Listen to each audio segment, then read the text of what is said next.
Welcome to this wonderful interview segment on Impact Yobe. Today I have with me the Executive Secretary of the Yobe State Scholarship Board, Dr. Abubakar Kagu. Good to have you on the show. It's a pleasure. Thank you so much. Thank you for having me. I appreciate it.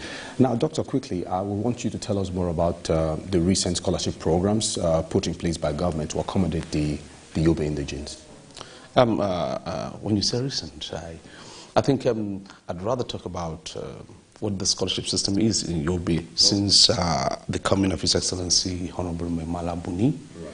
And what we began with was to draw a comprehensive and far-reaching scholarship system where we think after more than a decade of crisis and insurgency, scholarships should be purposive, demand-driven, in a way that there will be part of this revered idea of resettlement, rehabilitation, reconstruction, and the future of Yobe as a state and a community. So we developed what is called the RETS, Recovery Through Education and Scholarships Framework, which is Governor Buni's idea of using scholarships as a way of recovery and development. And that system has continued to yield results since 2020. And as I speak to you, at present, apart from those that started around 2020, 2021, doing their postgraduate courses, we have about 300, to be precise, 371 students across 16 countries of the world, wow. Including the United States, the United Kingdom, Turkey, Russia, China, India, and a lot of other countries. And demand-driven in the sense that these students on scholarship are pursuing various areas of discipline that we think are imperative in our drive towards recovery and development. So, but for what we did recently is we just concluded the payment of domestic scholarships. Okay. We have 38,183 beneficiaries across colleges, universities, and polytechnics in the country.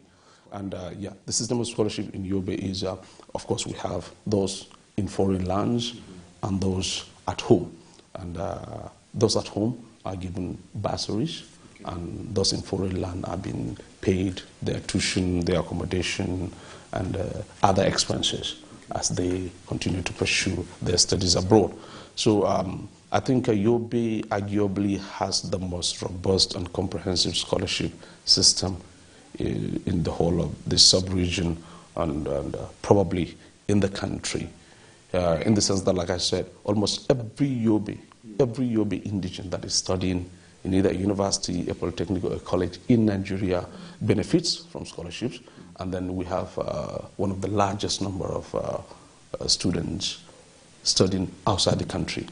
So it is a huge investment, but then the most beautiful part of it is that His Excellency Governor Buni has never relented. In fact, he's always been encouraging that this system should be sustained because it is, to him and to all of us, the most lasting legacy of all the legacies he is poised to leave behind. Because, of course, you know what a literate society is, and you know what the future of a society will be with education and without education. So essentially, that is our focus. That's the focus of His Excellency, and we're doing our best to see that we play our part in making Yobe a better place. Now, run us through the engagements with foreign universities.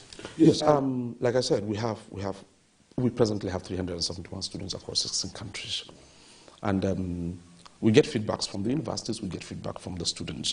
Our engagement with the universities is to ensure that they give the student the best, both in their academics, and of course we have a lot of paramedic students that go to do, and engineering students that go to do internships, they go to hospital to do stuff. So our engagement has been cordial, And so far, so good. The feedback we're receiving from these universities, the feedback we're receiving from the students, the feedback we're receiving from the parents seem to suggest that our objective is on track. And it will also interest you to know that we're graduating 191 students. Wow. Yes. 191. 191 coming from abroad. Wow.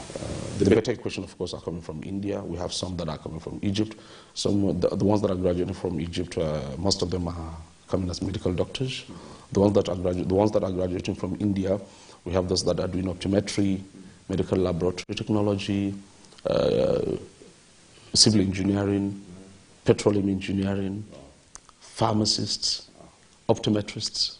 So it's quite a demand-driven, purposive approach. The governor's commitment, you know, to this, because this is quite capital intensive, I would want you to also give us a bit of insight into how His Excellency has been, you know, being the backbone of this, making this possible. Well, the truth is, I don't think any of this could have been possible without his unrelenting support. His support, his encouragement is quite unwavering. Like, as the Executive Secretary of the Board, there had never been a time that I brought before His Excellency a legitimate demand that he questioned. No. He's always willing, always ready. Sometimes he asks, is there any problem? Is there any way that you think more support is needed? And anytime there's support, and it does not matter whether I go to him in the office or I meet him informally, he's always willing to listen. And it's been like that over the last 4 years that I've been the Executive Secretary of the Board. So to have all the entire Yobe indigenes in the country being paid scholarship, then have a huge number of Yobe indigenes abroad being paid. And there had not been complaint anywhere of maybe students being stranded abroad because they've not been paid their stipend, they've not been paid their tuition and so on. We've never had that case. So, but then, of course, you know, each and every recommendation that we forward had to be approved by him. So it means someone is doing the work somewhere. Someone is approving everything we're doing somewhere, and that is His Excellency. And another thing that would interest you is, apart from the law students that we're talking about, of course we have medical students in the country. Do you know that each student, each Yobe indigent that is studying medicine in Nigeria is being paid 42,000 naira monthly by His Excellency? Monthly. For each medical student. And for nursing students, I think they have been paid about 10,000, 20,000 or thereabout. But that's coming directly from the Ministry of Health. So it's a system that is supporting education at all levels, and trying to see that once a student has the opportunity, that opportunity does not slip off his hands because maybe his parents cannot afford to continue his education, or he doesn't have guardians that will support him. That is the way our system has been for quite a while, and we hope to sustain it, even though, like I said, it's very capital intensive, but that's what we hope to sustain. Now, is there a structure in place to ensure that regardless of who comes into power at any point in time, this particular scheme keeps going on? Well, tomorrow is not easily predictable, and tomorrow is not promised.